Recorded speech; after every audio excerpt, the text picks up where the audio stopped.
Seguimos en la serie de Génesis, bueno, realmente sobre la vida y el testimonio de obediencia y fe de Abraham, ¿no? De la figura o el personaje de Abraham, pero como sabéis la historia se encuentra en Génesis. Y hoy llegamos a un capítulo de esos que uno se pregunta, ¿pero qué hace esto aquí? ¿Qué tiene esto que decirme? ¿No? ¿Qué sentido tiene que esto esté en la Biblia, ¿no? El capítulo 20 de Génesis, podéis tener vuestras Biblias abiertas ahí, no nos vamos a mover de ahí. Y, como digo, un capítulo un poco extraño, ¿no? Nos deja un poco descolocados porque venimos de un momento, podríamos decir, de grandeza, ¿no? Un momento espléndido, venimos de un capítulo muy duro, como es el que vimos la semana pasada con Rubén, el juicio en Sodoma, un capítulo pues que a uno le remueve, ¿no? Lo más interior, pero ahí vemos a una figura de un Abraham como un intercesor excelente, ¿no? Un intercesor espléndido, a la altura de las circunstancias, fantástico. Y lo que vendrá después, la semana que viene, capítulos 21, 22, toda la historia relacionada con Isaac, volvemos a ver a un Abraham que es una figura de fe ejemplar, espléndida, es un testimonio de fe para nosotros, ¿no? Y entre media tenemos pues el valle, y el valle es lo que vamos a caminar hoy. Génesis 20, ahí vemos a un Abraham que nos preguntamos, pero ¿cómo esta persona puede ser la misma, no? Y es que, mirad, cuando las cosas nos van bien, cuando salimos ilesos de una prueba difícil, cuando estamos satisfechos en la forma en la que estamos viviendo o afrontando ciertas situaciones, entonces lo último que esperamos es que a continuación venga el fallo. Es lo último que esperamos, ¿no? Muy fácilmente tendemos a confiarnos en nosotros mismos y pensamos que siempre va a ser así, que siempre va a ser todo fantástico y nosotros siempre vamos a estar a la altura de la situación, ¿no?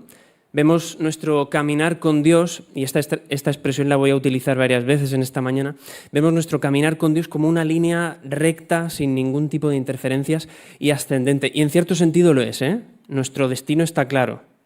Es una línea con un destino ascendente y eso está claro, pero no es recta. Hay muchas interferencias, ¿no? A lo largo de la vida, tenemos que ser realistas. Pero la realidad es que cuando venimos de vivir ahí un momento fantástico, un momento espléndido, fácilmente nos confiamos. Y confiamos en nosotros mismos, ¿no?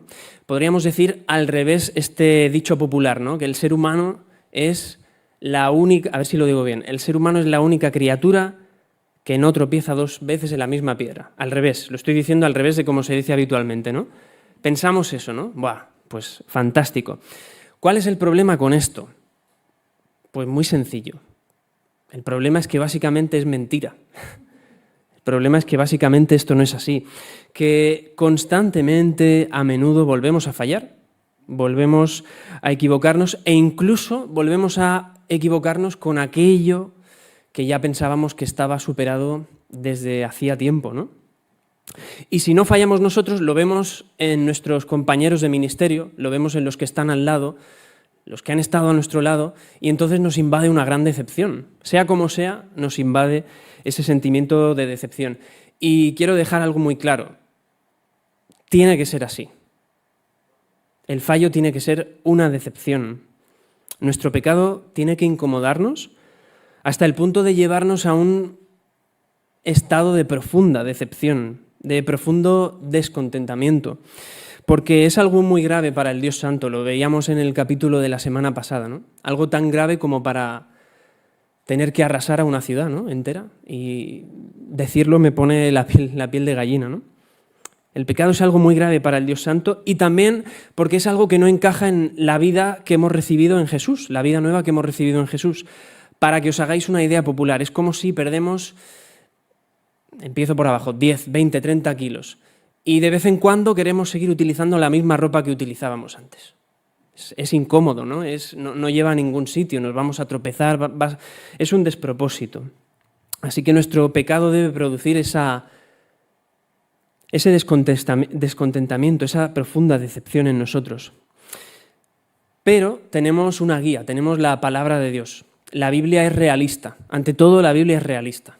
y nos enseña ya desde muy temprano, desde muy al inicio, que nuestro caminar con Dios no es una línea recta, perfecta, lineal, y no lo es por nosotros, ¿eh? Nuestro destino, vuelvo a repetir, está claro, está seguro en aquel que guarda la promesa, pero por causa nuestra no es esa línea recta, perfecta, ¿no? Y nosotros también debemos ser realistas. Si la Biblia lo es, pues a nosotros no nos queda otra, ¿no? No podemos ser ingenuos. Debemos reconocer que después de esos momentos más espléndidos, esos momentos en los que mostramos nuestra fe de una forma más fantástica y más maravillosa, probablemente lo que va a venir a continuación es la flaqueza, es la caída, es nuestra debilidad, otra vez la visión de nuestra miseria. Y como os decía, lo vemos en este capítulo 20. Abraham como profeta es la primera persona de la Biblia en ser llamada profeta. Abraham como profeta, espléndido, fantástico, por una ciudad en una situación dramática. Un intercesor magnífico. Capítulo 19. Lo lógico sería esperar de esta persona que lo próximo que va a hacer va a ser también algo fantástico. Va a ser un testimonio de fe del que podamos decir, yo quiero vivir así mi fe, en completa obediencia, ¿no? Pero la verdad es que no. La verdad es que nos encontramos a un Abraham en tierra de Gerar, capítulo 20, y lo vemos mintiendo o siendo deshonesto. Luego voy a explicar la diferencia que hay entre esto. Lo vemos mintiendo, siendo deshonesto, siendo un mal marido, siendo realmente muy miserable y con una cosa que ya le había pasado en el pasado, ya le había ocurrido antes, repitiendo una misma escena que había vivido antes, como si no hubiera aprendido nada. Y todo también justo antes de otro momento de grandeza, cuando va a ser la prueba que va a vivir con el nacimiento de su hijo Isaac y luego, como digo, la prueba a la que le llama el Señor tan dolorosa, y ya conocemos esa historia, ¿no? Isaac sube al monte, el Señor le había pedido que sacrificase a su hijo como una prueba, Abraham, y Abraham muestra esa fe espléndida y al final el Señor la recibe como lo que es, ¿no? Como algo maravilloso. Resumen, pico de grandeza en Sodoma, pico de grandeza con todo lo relacionado con Isaac, y entre media un pico invertido de miseria, de debilidad, un valle, una depresión. Así que nos preguntamos lo siguiente, ¿no? ¿Cómo es posible este altibajo en la vida de una persona a la que Dios llama su amigo? ¿Cómo es posible este altibajo en la vida de una persona que se suponía que caminaba cerca de Dios? Mirad, hay un autor que se llama Robert Cheong, seguramente lo digo mal, pero así lo digo. Robert Cheong, en uno de sus artículos hablaba de lo que él denomina como brechas, concepto de brechas. Y él lo relaciona con lo que experimentamos en el ministerio, ¿no? Sea cual sea el ministerio que estás viviendo, experimentas brechas, ¿no? Situaciones complejas en las que no acabas de vivir tu fe de acorde a lo que debería ser en el ministerio, ¿no?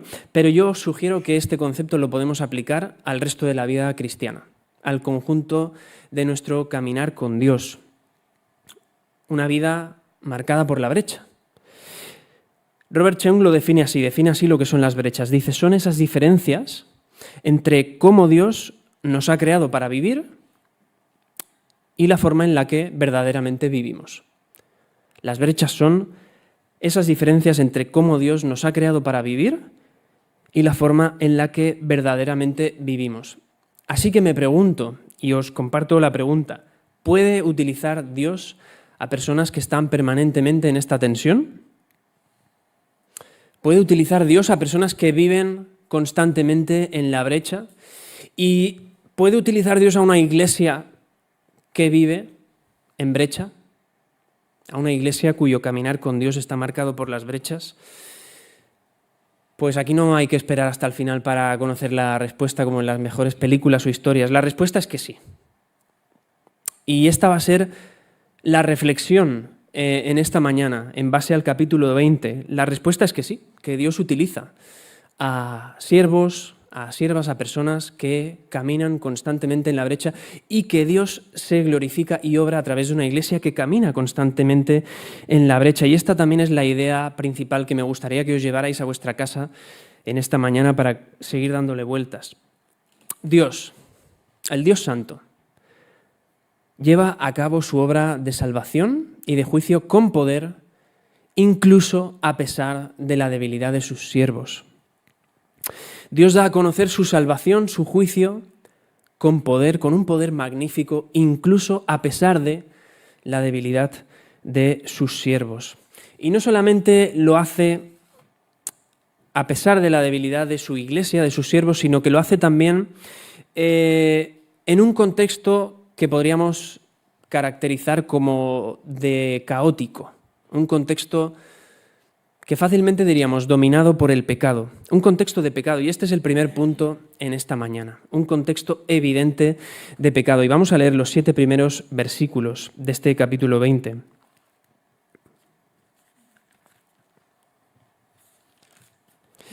Dice, de allí, de todo lo acontecido en Sodoma, de allí partió Abraham a la tierra del Negev y acampó entre Cades y Shur y habitó como forastero en Gerar. Y dijo Abraham de Sara su mujer, es mi hermana. Y Abimelec, rey de Gerar, envió y tomó a Sara. Pero Dios vino a Abimelec en sueños de noche y le dijo, he aquí, muerto eres a causa de la mujer que has tomado, la cual es casada con marido. Mas Abimelec no se había llegado a ella y dijo, Señor, ¿matarás también al inocente? ¿No me dijo él, mi hermana es? Y ella también dijo, ¿es mi hermano? Con sencillez de mi corazón y con limpieza de mis manos he hecho esto. Y le dijo Dios en sueños, yo también sé que con integridad de tu corazón has hecho esto y yo también te detuve para pecar contra mí y así no te permití que la tocases. Ahora pues devuelve la mujer a su marido porque es profeta y orará por ti y vivirás. Y si no la devolvieres, sabe que de cierto morirás tú y todos los tuyos. Un contexto de evidente pecado. Sodoma era una muestra de ello, pero sabéis que el pecado no tiene residencia fija en ningún lugar. Abraham y Sara salen de aquel contexto de destrucción, de ruina, caótico, y llegan a un lugar llamado Gerar en el que lo que siguen encontrándose es un poco más de lo mismo, ¿no? Una cultura pagana y una cosmovisión. Por cosmovisión me refiero a la forma en la que vivimos la vida, la forma en la que comprendemos el mundo, ¿no? Una cosmovisión completamente desviada del diseño de Dios, completamente alejada del diseño de Dios. Fijaos, hay harenes de mujeres al servicio de un rey. Y esto de harenes de mujeres, para traerlo un poquito más cerca de nuestro entendimiento, podríamos equipararlo, salvando las diferencias, a la esclavitud sexual en nuestro contexto contemporáneo. Pues hay harenes de mujeres y hay reyes, como es el caso de Abimelec, que pueden tomar lo que quieran, pueden coger lo que quieran, puede tomar a alguien como Sara sin importarle si a ella le parece bien o no, ni tampoco la cuestión de su dignidad. De hecho, el verbo tomar, que se traduce en Reina Valera como tomar, en hebreo es lakaj, y es un verbo que implica una connotación de violencia, implica una connotación de agresividad. Es cuando coges algo por la fuerza, sin que la otra parte incluso quiera o esté de acuerdo. Lo tomas para ti porque te da la gana y lo haces con cierta agresividad. Es el verbo que se utiliza cuando se está hablando de cómo los hermanos de José lo toman para echarlo al pozo. Y podemos imaginar que el episodio no fue muy simpático, ¿no? Tuvieron que cogerlo por la fuerza. ¿Cuál es el problema? ¿Cuántas veces como iglesia nos asimilamos tanto a nuestro contexto? ¿Cuántas veces como iglesia imitamos lo que no debe ser imitable en el lugar en el que nos encontramos, en la sociedad en la que habitamos? Fijaos, el mismo Abraham que había intercedido por Sodoma de una forma fantástica, aquí actúa de un modo completamente contrario. Actúa de una forma engañosa. No está siendo claro cuando dice que Sara es su hermana. ¿Qué pensáis? ¿Está mintiendo Abraham o simplemente no está siendo claro? Y hay debate sobre esto, hay debate teológico, ¿no? Mucha gente se rompe la cabeza diciendo, no, es que no puede mentir, o sí, es un mentiroso. ¿Qué pensáis? ¿Está mintiendo o simplemente está siendo poco claro? Poco claro, he oído. Ambas. Una mezcla, ¿no? Al final la línea es tan imperceptible que cuando ya te metes en un terreno, mira, estás en el otro, ¿no? no mentía, pero ocultaba una verdad. Interesante, ¿no? Claro, si Abraham miente, tenemos un problema con el resto de la Biblia, porque ¿cómo podemos tomarlo como ejemplo de obediencia y fe cuando Proverbios 12:22 dice: los labios mentirosos son abominación a Jehová? Si Proverbios dice esto y Abraham es un mentiroso, en esta ocasión es un ejemplo de fe que hacemos predicando sobre esta persona, ¿no? Mirad, el episodio nos recuerda, nos trae a la memoria otro episodio muy parecido que había ocurrido en Génesis 12, capítulo 12, versículos del 10 al 20, en Egipto. Allí llegan y pasa un poco lo mismo, ¿no? Los egipcios se quedan prendados de la belleza de Sara y Abraham se huele un poco el percal, dice: esta gente a mí me mata para cogerla a ella, y lo que dice: es mi hermana. Entonces no tiene problema, ¿no? Pero algunos comentaristas hacen una diferencia entre los dos episodios y las vamos a ir viendo poco a poco, ¿no? Llega Abraham a Egipto, como digo, teme por su vida porque los egipcios ponen sus ojos en Sara y dice: me pasan por la espada. Y lo que Abraham le dice a Sara es: di que eres mi hermana para que me vaya bien por causa tuya y viva mi alma por causa de ti. Así que lo que hacen algunos es decir que Abraham realmente no está mintiendo, porque la información sobre el parentesco de que eran hermanos se nos revela también en el capítulo 20, lo veremos seguidamente, sino que está siendo algo como deshonesto. Se está guardando una parte de la verdad. No está dando toda la información, y es una información importante. En el caso de Abimelech, de lo que mayoritariamente acusan a Abraham es de ser un marido horrible, un marido pésimo. Vienen a por tu mujer y tú te quedas allí quieto sin hacer nada, viendo cómo se la llevan. No lucha por ella, simplemente se limita a decir: es mi hermana. Y otra vez por ese miedo, ¿no? Por ese miedo a lo que pueda ocurrirle a él. Pero ¿qué os parece? ¿No está siendo deshonesto también Abraham? Versículo 12 de este capítulo 20, en conversación con Abimelech, le dice: es verdad que es mi hermana, pero de padre, no de madre. Por eso la tomé como esposa. Yo creo que lo principal que definía la relación de Abraham y Sara era que eran marido y mujer, ¿no? No que eran hermanos de padre y no de madre. Así que Abraham es un poco astuto, juega con la información de una forma un poco deshonesta para proteger su vida. En cualquier caso, las cosas claras. Lo que está pasando aquí es despreciable. Aquí estamos viendo una actitud pecaminosa y una actitud que está motivada por lo que acostumbra a motivar buena parte de nuestro pecado, que es nosotros. Un orgullo centrado en nuestro ego, en nuestro deseo de protegernos, de recibir el mayor bien. Miedo por lo que pueda pasar con mi vida, incertidumbre por cómo me van a ir las cosas, desconfianza, ¿no?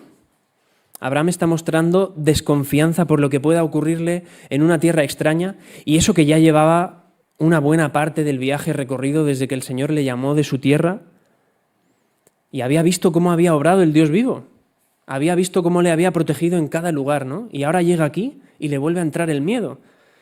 La brecha. Está caminando en la brecha. Está mostrando lo que es una vida con Dios marcada por la brecha. ¿Dónde está el Abraham que tan magníficamente había intercedido por Sodoma? Pues ahora lo vemos aquí en Gerar siendo tan miserable, tan despreciable, siendo nada mejor que una cultura pagana en la que había reyes autoritarios que cogían lo que querían para sí y encima fomentaban la esclavitud sexual. Y esta siempre va a ser nuestra tensión como cristianos. Esta misma. Pero ¿realmente el Señor me va a proteger en el lugar en el que estoy? ¿Realmente va a cuidar de mí como lo ha prometido? ¿Realmente me va a guiar? ¿Voy a ver sus promesas? Esta misma va a ser nuestra tensión como cristianos y como iglesia.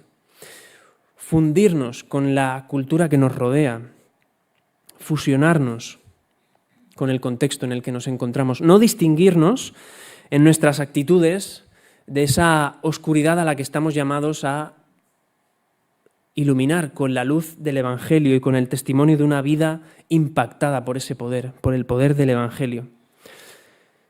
El proceso es ese, el Evangelio es el puente desde el que la base, desde la que tendemos el puente para conectar con la cultura y no al revés. El Evangelio no se puede comprometer por nuestro encaje en la cultura, sino que es la base desde la que, como Iglesia, como cristianos, influenciamos en la cultura y nos relacionamos con ella. Como os decía al principio, ¿qué hace esta historia aquí, no? ¿Por qué está este capítulo 20 aquí? Pues mirad, nuestras miserias, la realidad de nuestra brecha, las miserias también de los grandes personajes de la Biblia no están aquí para desanimarnos, no están aquí para apartarnos de Dios, para que cuando acabe el culto digamos, mira, yo plego, porque la verdad es que no estoy a la altura y marcho, ¿no? No, para nada de eso. Todo esto no es un requisito para que nos incapacita a la hora de seguir a Jesús, sino que pone de manifiesto nuestra necesidad de Dios en todo momento, en toda circunstancia, incluso cuando nos vemos a nosotros mismos como esos que ya han recorrido un largo camino en la fe, que son maduros, que conocen la palabra. No, los pies en el suelo. Todo esto está aquí para recordarnos hasta qué punto dependemos del Señor en cada circunstancia. Todo esto está aquí para que cobremos conciencia de nuestra debilidad en todo momento y nos humillemos. Nos humillemos ante el Dios, el único que es santo, y dependamos también de Él. En una página web que es de las que se citan como referencia en los debates de apologética a un nivel básico. Un nivel básico que podamos entender todos. Luego están los doctores en apologética que cuesta un poco seguirles, pero a un nivel básico hay una página que se da como referencia y es Answers in Genesis. Está en inglés, Respuestas en Génesis. Y en esta página Elizabeth Mitchell escribía un artículo precisamente sobre este capítulo, sobre Génesis 20. Y decía lo siguiente: Dios no oculta los errores cometidos por los protagonistas del Antiguo Testamento, no los esconde. Como nosotros, ellos también tuvieron que navegar en la vida afrontando sorpresas, miedos, incertidumbres. Como nosotros, ellos también tenían los pies de barro, otra forma de decir que eran seres falibles, pecaminosos. Pero lo esencial con Dios es la fe. Lo esencial con Dios es la fe. Mirad, el deshonesto y mal marido Abraham es, como os decía antes, la primera persona en la Biblia que es llamada profeta de Dios. Versículo 7. Él es profeta. La primera persona que recibe este título y además lo recibe de boca del propio Señor, ¿no? Es el propio Dios el que dice, Él es profeta. Y además, no solamente esto, sino que es alguien a quien tenemos que aguantar constantemente a lo largo de la Biblia. Constantemente se reivindica el personaje de Abraham. Mirad, por ejemplo, Romanos 4:3. ¿Qué dice la Escritura? Creyó Abraham a Dios y le fue contado por justicia. Nuevo Testamento ya. Se nos está poniendo a Abraham como ejemplo de fe. ¿Qué está pasando aquí? Sencillo. La Biblia nunca va a destacar lo bueno y maravilloso que hubiera podido ser Abraham, lo bueno que hizo, lo malo que hizo. La Biblia es realista y recoge episodios de su vida en ambas partes de la brecha. Recoge episodios en los que vemos a ese profeta intercesor completamente comprometido con su Señor, pero también recoge episodios en los que vemos a un hombre, tal y como tú o como yo, o a una mujer en otros libros de la Biblia, ¿no? Un hombre falible, un hombre tan miserable como podemos serlo nosotros. La Biblia solamente destaca su fe en Dios, como ese elemento clave en todo lo que hace, en toda respuesta que da. Ese elemento clave para la salvación. Y solamente eso es lo que hace que el ministerio de Abraham sea también efectivo. En el mismo versículo 7 el Señor le dice a Abimelec, Él orará por ti y vivirás. Fijaos la confianza que tenía Dios en su siervo, a pesar de saber que lo que estaba haciendo era horripilante. Él dice, Él orará por ti y vivirás. ¿Qué nos dice todo esto sobre nosotros como iglesia y al final también como discípulos a nivel individual? Mirad, nuestra capacidad como iglesia no está en lo bueno que podamos hacer, no está en lo buenos que vamos a hacer, lo buenos que vamos a ser, ni en lo bueno que vamos a hacer en esta ciudad, porque al final somos también un hospital de pecadores, ¿no? Como comúnmente se dice. Somos como calcos también de este Abraham en muchos sentidos. Somos un grupo de pecadores que siguen cometiendo errores y que a menudo fallan ante las circunstancias y de formas que ya no pensaban que iban a fallar, ¿no? Eso ya quedó superado. Pero es esa fe en Dios, el testimonio de fe que hemos proclamado cuando hemos celebrado la Cena del Señor. Es esa fe en Dios y es el poder del Evangelio en nuestra vida como iglesia, como comunidad, lo que nos legitima, lo que nos capacita, nuestra carta de presentación para continuar acercándonos y sirviendo al Dios Santo. Y ese también es el elemento, el único elemento que Dios en el fondo va a utilizar de nosotros para seguir llevando a cabo su obra con poder en esta ciudad. Así que animémonos a pesar de todo este cuadro tan trágico y enfoquémonos en lo que es importante para Dios, que es nuestra fe. Esto no significa que aquí podamos actuar como queramos, ¿no? Como lo importante es la fe y como sé que voy a volver a fallar, pues mira, ya te aviso de antemano para cuando venga el golpe, pues es que es lo que hay, es que soy falible.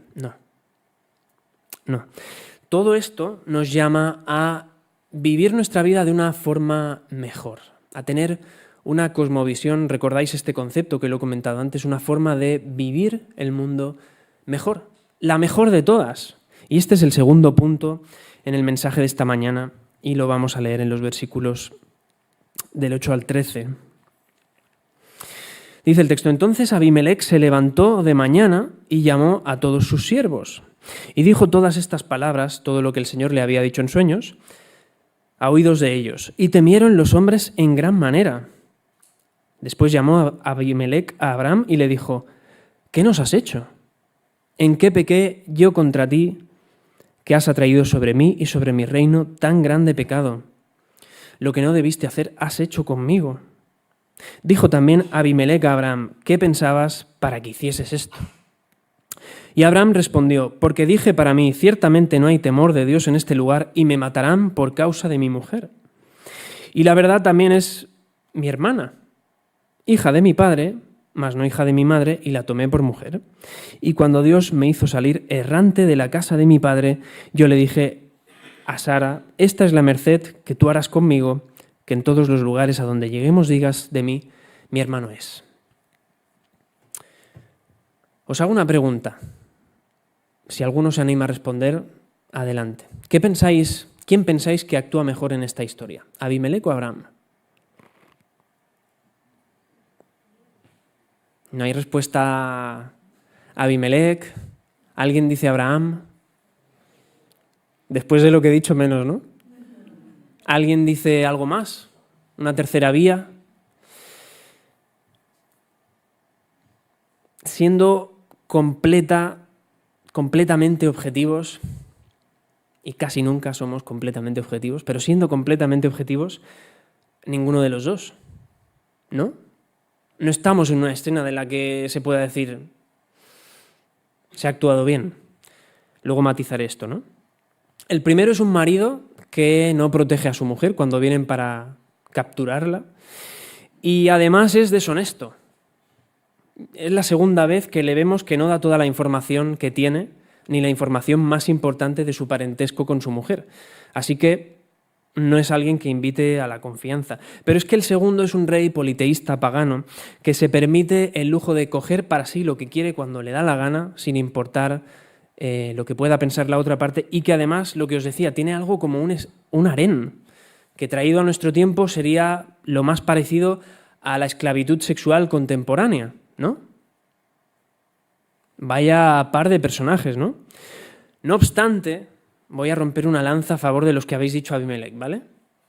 No obstante, así a simple vista leyendo el texto, parece que el que da el primer paso, parece que el que actúa un poquito mejor es Abimelec, ¿no? Mirad, cuando recibe la visión de Dios en sueño, luego enseguida devuelve a Sara a Abraham. Y al contrario que lo que hace Faraón en Génesis 12, lo que hace con Abraham y Sara después de descubrir que eran marido y mujer es darles animales y echarlos. Venga, fuera. Aquí Abimelech no, les da animales, les da esclavos. Y encima les dice, mirad, aquí está mi tierra, coged el sitio que os guste más y vivid tranquilos, haced lo que queráis. Y encima da una gran cantidad de dinero por Sara como muestra de reparación por el honor ofendido, como muestra de compensación por el daño. Versículo 5 dice Abimelech que ha actuado con sencillez de corazón y con limpieza de manos. Versículo 6. Es Dios el que habla y reconoce que hay integridad en el corazón de Abimelech. ¿Estamos realmente ante una persona que ha actuado mal? ¿Sabéis cuál es el problema? Que a menudo tendemos a juzgar a las personas, tendemos a juzgarnos unos a otros por las cosas que hacemos y sobre todo por las que nos hacemos directamente, ¿no? Y tiene que ser así en parte, ¿no? Tiene sentido, es lógico, porque nuestros actos tienen consecuencias. Tenemos la capacidad de hacernos mucho bienestar, pero tenemos la capacidad de hacernos un daño terrible, de generarnos mucho dolor. Pero ¿de dónde salen todos estos actos? ¿Qué son? ¿Manifestaciones así espontáneas que no conectan con nada? Al final todo tiene que ver con la cuestión de lo que somos en esencia. Y esa esencia es de lo que salen todos estos actos, todo ese daño, todo ese bien que podemos hacernos. Perdón, el bien no, todo ese daño quería decir. Mirad lo que dice Jeremías 17:9. Engañoso es el corazón más que todas las cosas y perverso. Y perverso, ¿quién lo conocerá? El corazón es la condición, el conjunto de la voluntad, del deseo del ser humano. ¿Quién lo conocerá? Y luego en Juan 2:24 vemos a Jesús delante de un montón de judíos que incluso habían dicho que le creían, que creían en él, y dice el texto que Jesús no se fiaba de ellos porque conocía a todos. Si alguna vez estáis teniendo un debate sobre la divinidad de Jesús, estos versículos se pueden utilizar en ese debate, ¿no? ¿Quién conocerá el corazón? El Evangelio dice que Jesús conoce el corazón de las personas. Cierro paréntesis. Abimelech tiene temor de Dios en una ocasión, pero luego vemos cómo vive su vida, tomando lo que quiere para sí, almacenando mujeres en un harén, fomentando allí una cosa horrible que ha llegado a nuestro tiempo en forma de esclavitud sexual. Así que no deberíamos apresurarnos a la hora de considerar a las personas simplemente por lo que hacen, sino debemos ser realistas también en esto y reconocer que todos, en esencia, venimos de ese corazón perverso, de ese corazón pecaminoso. Todos compartimos eso. Pero ¿qué pasa? Que también hay ocasiones para el bien, también hay ocasiones de bien. Mirad, en el mundo los cristianos, los que hemos recibido el poder del Evangelio en nuestra vida con fe, somos las únicas personas que pueden escoger entre el bien y el mal, entre hacer lo que es bueno y hacer lo malo. Solamente los cristianos. Que no te engañen todas estas tazas, todas estas camisetas, todo ese merchandising que dice que si haces esto te va a ir. No. Los cristianos somos los únicos que podemos escoger entre hacer bien y hacer mal. ¿Por qué? Porque hemos sido liberados del pecado por Cristo, la obra de Jesús en la cruz y en la resurrección, y porque tenemos el Espíritu Santo en nuestro interior. ¿Qué pasa con los que no creen? ¿Qué pasa con los que no creen cuando vemos esos actos espontáneos de bondad que nos dejan parados en personas que no conocen el Evangelio, ¿no? Y que incluso son actos mucho mejores que los que conocemos de otros cristianos? ¿Cómo conciliamos? ¿Cómo casamos esto, no? Y no estoy pensando en el filántropo multimillonario que dona de la calderilla que tiene en el bolsillo, sino en esa persona, por poner un ejemplo, que se pasa todo el año en una oficina y llegan sus vacaciones y se va de voluntario a un campo de refugiados. Pero no conoce el Evangelio, no tiene ni idea. E incluso a lo mejor no quiere conocerlo. respuesta a este conflicto. Al final hay destellos de bondad en un mundo que ha sido creado por un creador bueno. Dios es bueno. Dios es la bondad en esencia, es lo que define lo que es bueno. Así que necesariamente en su creación hay destellos de esa bondad que nos hablan de ese creador que es bueno. Y eso forma parte también de la imagen y semejanza que tenemos las personas de Dios. A los seres humanos se nos da esa imagen y semejanza y eso forma parte también de nosotros.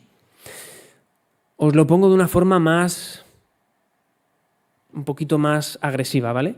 Que cualquier ser humano pueda amar a su hijo y protegerlo y cuidarlo, en lugar de abandonarlo cuando le molesta, en lugar de comérselo cuando tiene hambre. Y esas cosas pasan, pero lo que estamos viendo ahí es el pecado manifiesto en toda su visceralidad. Pero que cualquier ser humano pueda proteger a su hijo y cuidarle y no abandonarle, es un aspecto de la bondad del Creador, en esa imagen que nos ha sido dada. Que un rey idólatra que fomentaba la esclavitud sexual como Abimelec tuviera en una ocasión temor de Dios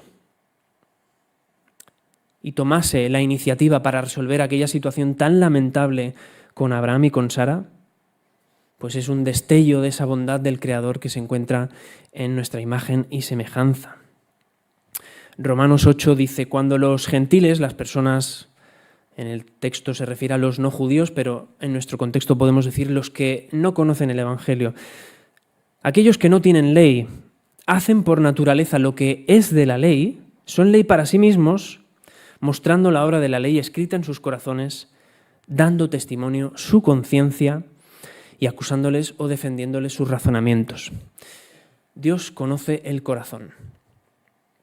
Dios es el que juzga, el único que juzga lo que es bueno y lo que es malo, de manera que al final de todo nadie pueda llegar y decirle, es que yo no sabía. A mí no me puedes juzgar porque yo no sabía. Asesinar a alguien siempre va a estar mal, siempre va a ser algo malo.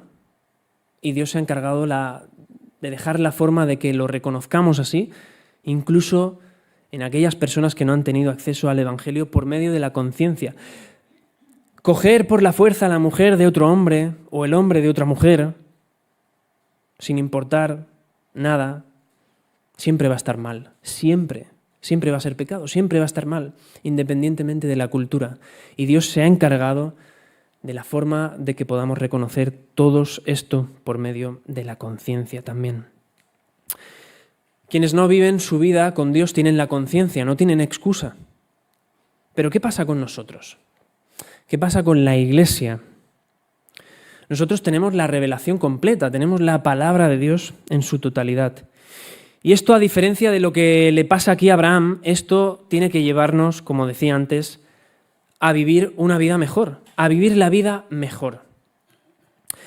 Porque si reconocemos que no hay nada mejor que la enseñanza de la Biblia, nuestra cosmovisión, nuestra forma de entender y de vivir el mundo tiene que ser mejor que cualquier otra, ¿no? Tiene sentido esto. Abraham se equivoca cuando en el versículo 11 dice, yo pensaba que aquí no había temor de Dios. Tiene delante de sí a un rey pagano que está diciendo que ha tenido temor de Dios. Nosotros a veces podemos caer en el error de pensar que esta cosmovisión bíblica nos hace ser débiles en nuestro contexto. Nos hace ser como el pececillo este que va ahí nadando en medio de un montón de tiburones. A veces podemos pensar que nuestra fe nos sitúa en un lugar de debilidad ante el contexto, ante la sociedad en la que nos encontramos, ¿no? Esa picaresca, ya sabéis, ¿no?, a lo que me refiero. Pero dejadme deciros que debemos ser fieles y honestos siempre. Nuestro compromiso con el Señor es ser fieles y honestos constantemente. Incluso cuando eso nos acarree un coste que puede parecernos negativos con lo que está viviendo el resto de la sociedad, ¿no?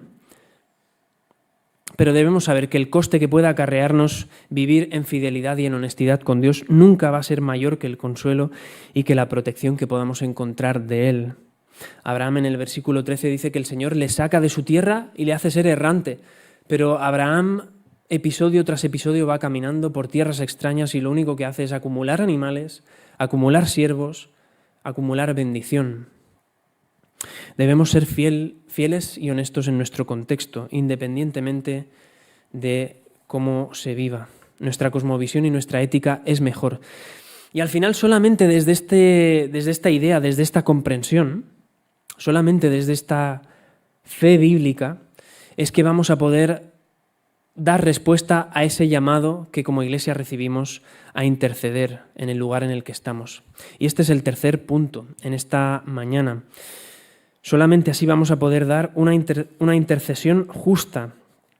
Son los versículos del 14 al 18, el final del capítulo. Dice, entonces Abimelec tomó ovejas y vacas y siervos y siervas y se los dio a Abraham y lo devolvió a Sara y le devolvió a Sara su mujer. Y dijo a Abimelec, he aquí mi tierra está delante de ti, habita donde bien te parezca. Y a Sara dijo, he aquí, he dado 1000 monedas de plata a tu hermano, mira que él te es como un velo para los ojos de todos los que están contigo y para con todos. Así fue ella vindicada. Entonces Abraham oró a Dios y Dios sanó a Abimelec y a su mujer y a sus siervas y tuvieron hijos. Porque Jehová había cerrado completamente toda matriz de la casa de Abimelec a causa de Sara, mujer de Abraham. Abraham oró a Dios y Dios sanó. En el versículo 7 vemos que Abraham le había dicho a Abimelec, él orará por ti y tú vivirás. Y ahora en el 17 esto es una realidad, se cumple, se lleva a cabo. Esto nos lleva de vuelta al mensaje central de la reflexión en esta mañana. Dios lleva a cabo, está llevando a cabo su obra con poder a pesar de la debilidad de sus siervos, a pesar de lo miserable de sus criaturas. Como Iglesia, pues somos falibles también, podemos fallar. Puede que nos flaquee la fe, pero hemos sido puestos en este lugar, y por este lugar me refiero a San Boi, para testimonio de su gloria y de su obra. Nuestra debilidad nunca nos va a incapacitar a nosotros para cumplir el llamado en obediencia que Dios nos hace, y mucho menos va a incapacitar a Dios para seguir llevando a cabo su obra en San Boi. Así que debemos entender esto en humildad y reconocer que nosotros somos la Iglesia del Dios Santo, la Iglesia del Dios vivo, dispuesta para llevar a cabo la obra que Dios nos ha encomendado. Nuestra intercesión por esta ciudad no va a ser muy distinta de la que hace Abraham por Abimelec. Al final somos seres débiles que vivimos nuestra vida con Dios en la brecha, orando al Dios Santo por otros pecadores para que el Evangelio llegue a su corazón y para que rindan sus vidas a Dios. Pero debemos confiar que Dios utiliza lo débil para manifestar su poder en este mundo dominado por el pecado y por la injusticia. Lo que marca la diferencia es la fe. Así que cumplamos ese llamado con la fe y la confianza que Dios nos pide. Al final, la falta de fe es fuente de todo pecado. Así que también, si queremos vivir una vida con Dios en la que la brecha cada vez sea menos reducida, debemos necesariamente mostrar esa fe en nuestras circunstancias. Esto es lo que está aprendiendo Abraham también constantemente. Pero sobre todo, vivamos este llamado con los ojos puestos en Jesús, que Él es el gran intercesor. Si tenemos un ejemplo al que mirar, es a Cristo. Abraham hace aquí de intercesor y vuelve a cumplir con el cometido que tiene. Pero él solamente prefigura a Jesús. Y por prefigura me refiero a que es como un anticipo, ¿no? Como una tapita de la comida que luego vamos a degustar en el Evangelio con el Señor. Romanos 8:34 dice, Cristo es el que murió, mas aún el que también resucitó, el que además está a la diestra de Dios, el que también intercede por nosotros. Esa intercesión el Señor la está llevando a cabo en este mismo momento. Lo santo y el pecado solamente pueden encontrarse en la cruz. Repito esta frase. Solamente hay un lugar en la historia de la humanidad, solamente hay un lugar en el mundo en el que lo santo y lo pecaminoso pueden encontrarse. Y eso es la cruz de Cristo. De lo contrario, algo como el pecado no puede habitar en la presencia del Dios Santo. El Señor ha intercedido de la forma que necesitábamos para que esto fuera una realidad. Y nosotros como Iglesia, a pesar de nuestra patente debilidad y nuestro error continuado, estamos llamados también a obedecer al Señor, intercediendo por el bienestar de esta ciudad y para que también conozcan al Señor. Conclusión. Como le pasa a personajes bíblicos, como hemos visto esta mañana con Abraham, al final nuestro caminar con Dios está marcado por un altibajo constante. No es una línea perfecta, recta, ascendente, sino que es una línea llena de interferencias y de altibajos. Vamos a vivir momentos excelentes en la fe. Y espero vivirlos con vosotros también, de manera que podamos reconocerlos y animarnos unos a otros. Pero vamos a vivir momentos fantásticos, pero a continuación, probablemente, va a venir lo miserable. Va a venir la miseria, el pecado en su esencia. Y nuestra fe es un elemento clave que el Dios Santo y Soberano sigue utilizando en todo este caminar. Así que no la abandonemos, no fallemos. Y esto no es una forma de autojustificarnos, hablar de la fe. Nosotros tenemos la revelación completa de Dios, su palabra, así que esto debe llevarnos a vivir de una forma mejor, a vivir de la mejor forma posible. Pero, insisto, en nuestro error como Iglesia, como discípulos, no desfallezcamos, hermanos, hermanas, no desfallezcáis cuando este episodio venga a vosotros. Tenemos aquel que puede renovarnos, aquel que nos renueva cada día, así que confiemos en él. Acabo leyendo un himno que los cristianos del primer siglo cantaban. Se encuentra en 2 de Timoteo, capítulo 2, versículos del 11 al 13. Y fijaos en la conclusión, dice, palabra fiel es esta. Si somos muertos con Él, también viviremos con Él. Si sufrimos, también reinaremos con Él.